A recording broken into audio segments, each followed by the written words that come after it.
ممتا اور لاڈ پیار سے محروم ہو گیا ہے۔ جناب عبد المطلب آپ کو بہت پیار کرتے تھے۔ وہ کبھی بھی ننھے محمد کو اپنی نظروں سے دور نہیں ہونے دیتے اور آپ کی ہر ضرورت کا خیال کرتے۔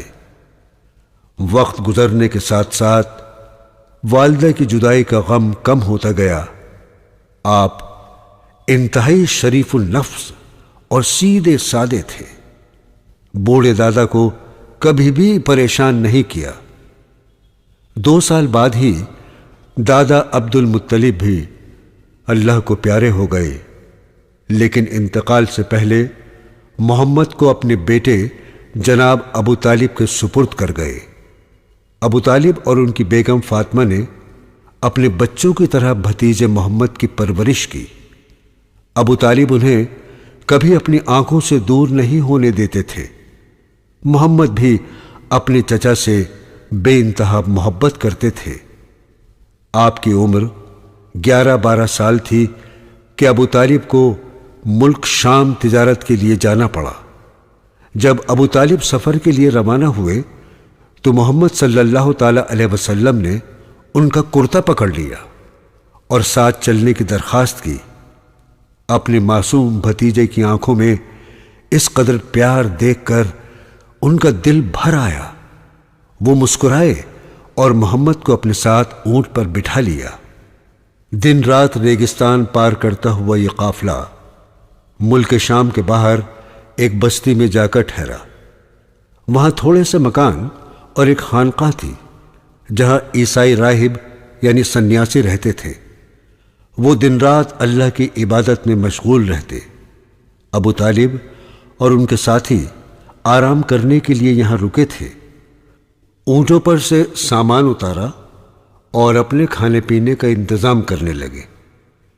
اس قافلے میں شامل لوگوں کو خانقاہ میں رہنے والا ایک راہب بغیرہ بہت غور سے دیکھ رہا تھا۔ اس کی توجہ کا مرکز قافلے میں شامل وہ معصوم بچہ تھا جس کے چہرے پر چمک تھی اور 11 سال کی عمر میں بھی سنجیدہ تھا۔ وہ ہر چیز کا بغور مشاہدہ کر رہا تھا۔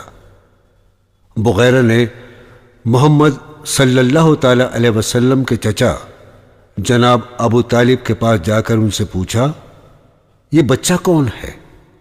انہوں نے بتایا کہ میرا بھتیجا ہے۔ میرے بھائی اور بھابھی انتقال کر چکے ہیں، اب میں ہی اس کی پرورش کر رہا ہوں۔ راہب نے محمد کی طرف دیکھتے ہوئے ابو طالب سے کہا، تمہارا بھتیجا اور لوگوں سے مختلف ہے۔ میں نے دیکھا کہ جب تمہارا قافلہ یہاں پہنچا تو آسمان پر بادل کا ایک ٹکڑا اس پر سایہ کیے ہوئے تھا۔ پہاڑ اور درخت اس کے سامنے جھکتے محسوس ہوئے۔ بڑا ہو کر یہ بچہ تمہاری قوم میں ممتاز ہوگا، اس کی حفاظت کرنا۔ راہب کی بات سن کر ابو طالب نے محمد کو ہمیشہ اپنے ساتھ رکھا اور انہیں کسی قسم کی کوئی تکلیف نہ ہونے دی۔ محمد صلی اللہ تعالی علیہ وسلم اپنے چچا کے کاموں میں ہاتھ بٹانے لگے۔ انہیں اس بات کا احساس تھا کہ ان کے چچا کی آمدنی زیادہ نہیں تھی اور خاندان بڑا تھا، اس لیے وہ بکریاں چراتے، کھجور کے باغوں میں کام کرتے اور اس کام کے عوض جو پیسے ملتے وہ چچا کے ہاتھ میں لا کر رکھ دیتے۔ محمد صلی اللہ تعالی علیہ وسلم میں ایک خوبی اور تھی، ان کے دل میں سبھی لوگوں کے لیے ہمدردی کا جذبہ تھا۔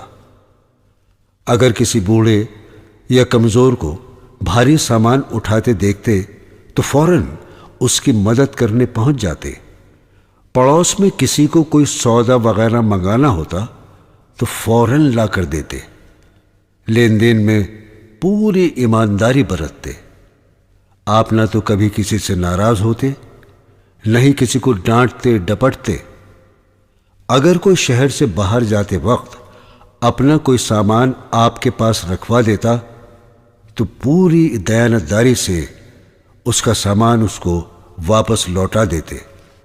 آپ نے کبھی بھی برے لوگوں کا ساتھ نہیں لیا۔ آپ کی دوستی ایک نوجوان ابو بکر سے ہو گئی تھی جو آپ کی طرح ایماندار اور نرم دل تھے۔ محمد صلی اللہ تعالی علیہ وسلم کی انہی خوبیوں کو دیکھ کر مکہ والے آپ کی عزت کرنے لگے۔ وہ آپ کو الصادق الامین یعنی سچا اور امانت کو سنبھال کر رکھنے والا کہنے لگے۔ ایک دن کعبے کی دیواریں سیلاب آنے سے گر گئیں۔ مکہ اور اطراف کے کئی قبائل نے اس کی مرمت کی ذمہ داری لی۔ جب حجر اسود نصب کرنے کا وقت آیا تو ہر قبیلے کے سردار نے اپنے ہاتھ سے اسے نصب کرنے کی خواہش ظاہر کی۔ ہر کسی کی یہی خواہش تھی کہ وہ حجر اسود کو خود نصب کرے۔ اس معاملے پر بحث شروع ہو گئی اور بحث ٹکراؤ میں بدل گئی۔ تلواریں نکل آئیں۔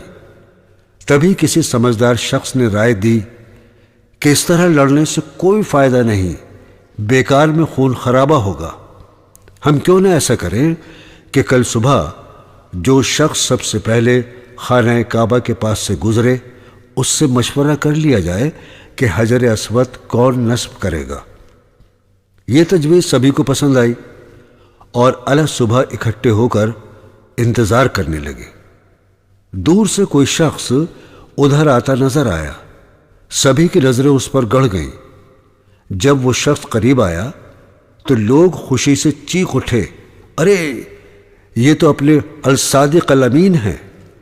سبھی محمد صلی اللہ تعالی علیہ وسلم کے آس پاس اکٹھے ہو گئے اور آپ کو حجر اسود نصب کرنے کا معاملہ بتایا۔ آپ نے اس مقام کا جائزہ لیا اور سوچنے لگے۔ تھوڑی دیر بعد آپ نے ایک چادر منگائی اور پھیلا کر اس کے بیچوں بیچ حجر اسود رکھ دیا۔ اس کے بعد آپ نے سبھی قبائل کے سرداروں سے چادر کے کونے تھام کر حجر اسود کو اٹھانے کا مشورہ دیا۔ جب حجر اسود اس مقام تک اٹھ گیا جہاں اسے نصب کرنا تھا تو آپ نے اسے اپنے ہاتھوں سے اٹھا کر نصب کر دیا۔ معاملہ خوش فہمی سے طے ہو گیا تھا اور سبھی نے آپ کی تعریف کی، کیونکہ اب محمد صلی اللہ تعالی علیہ وسلم جوان ہو رہے تھے اور وہ اپنے بوڑھے چچا کے ساتھ تجارت کرنے میں ماہر ہو گئے تھے۔ آپ مکہ سے تجارتی سامان لے کر جاتے اور باہر سے وہ سامان لے کر آتے جس کی مکہ میں ضرورت تھی۔ اس زمانے میں مکہ سے کھجوروں اور چمڑے کی تجارت ہوتی تھی۔ آپ کی ایمانداری اور نیک چلنے کا ذکر مکے کی ایک تاجر خاتون خدیجہ نے سنا۔ انہوں نے خواہش ظاہر کی کہ محمد ان کا سامان بھی لے کر جائیں، جس کے بدلے وہ انہیں اپنے منافع میں شریک کریں گی۔ مال تجارت کے ساتھ ساتھ انہوں نے اپنے غلام کو بھی محمد صلی اللہ تعالی علیہ وسلم کے ساتھ روانہ کیا۔ کچھ دنوں کے بعد آپ سامان پر بھاری منافع کما کر لوٹے۔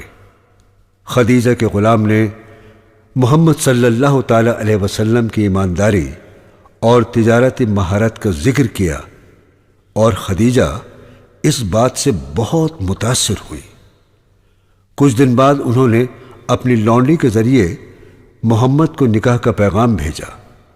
آپ نے اپنے چچا سے مشورہ کیا اور انہوں نے خدیجہ سے شادی کی اجازت دے دی۔ خود ابو طالب نے نکاح پڑھایا اور محمد صلی اللہ تعالی علیہ وسلم ہنسی خوشی شادی شدہ زندگی گزارنے لگے۔ خدیجہ رضی اللہ تعالی عنہا سے آپ کی 4 صاحبزادیاں اور 2 صاحبزادے ہوئے۔ دونوں صاحبزادوں کا بچپن ہی میں انتقال ہو گیا اور آپ نے بڑے پیار سے اپنی بیٹیوں کی پرورش کی۔ اس زمانے میں عربوں میں ایک بہت خراب رسم تھی۔ وہ بیٹیوں کی پیدائش کو اچھی نظر سے نہیں دیکھتے تھے۔ بعض لوگ تو بیٹی پیدا ہونے پر اس قدر شرمندہ ہو جاتے کہ لوگوں سے منہ چھپاتے پھرتے اور جب موقع ملتا بیٹی کو ماں کی گود سے چھین کر زندہ دفن کر دیتے۔ اس کے برعکس محمد صلی اللہ تعالی علیہ وسلم بیٹیوں سے بہت پیار کرتے اور ان کی ہر ضرورت کا خیال رکھتے۔ آپ کی مالی حالت اچھی ہو گئی تو آپ نے اپنے چچا کی مدد کرنے کا ارادہ کیا اور آپ نے ان کے صاحبزادے علی کی پرورش کا ذمہ لیا اور ایک اور چچا زاد جعفر کو اپنے چھوٹے چچا عباس کے سپرد کر دیا۔ محمد صلی اللہ تعالی علیہ وسلم نے جس ماحول میں آنکھ کھولی تھی اس زمانے میں عرب جہالت اور شرک میں مبتلا تھے۔ ان میں شراب نوشی، جوئے بازی، سود خوری، لوٹ مار، بددیانتی اور عورتوں کو حقیر سمجھنے جیسی برائیاں موجود تھیں۔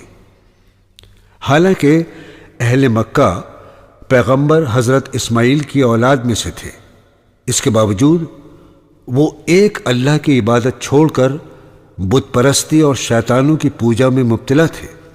انہوں نے خانہ کعبہ میں لات اور عزا نام کے بت سجا دیے تھے۔ ہر قبیلے کا اپنا دیوتا تھا۔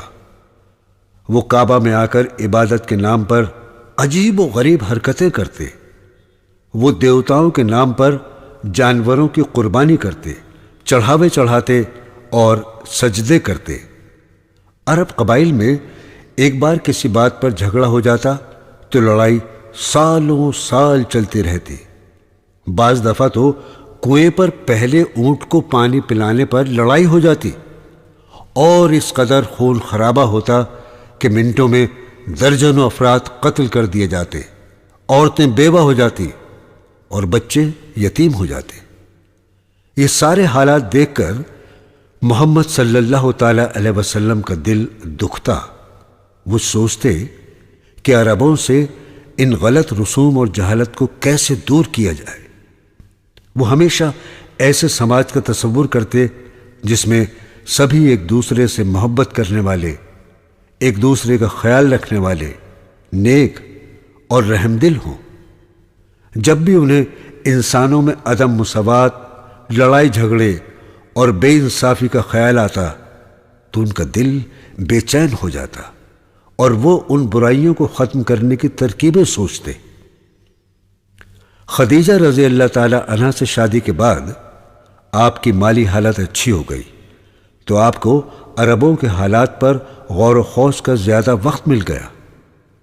آپ مکہ کے باہر ایک پہاڑ پر بنے غار میں پانی اور کھانا لے کر چلے جاتے۔ وہاں گھنٹوں انسانیت کے خراب ہوتے حالات پر غور کرتے۔ آپ کی عمر 40 سال ہو گئی تو آپ کو اللہ تعالیٰ کی جانب سے خوابوں کا سلسلہ شروع ہوا۔ آپ کو بہت اچھے اچھے خواب دکھتے۔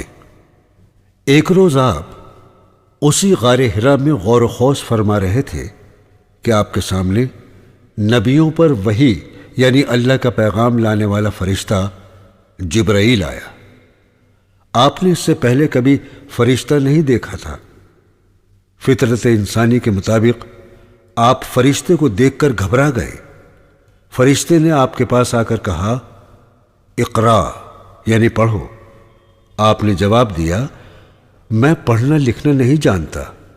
فرشتے نے پھر کہا، اقرا یعنی پڑھو۔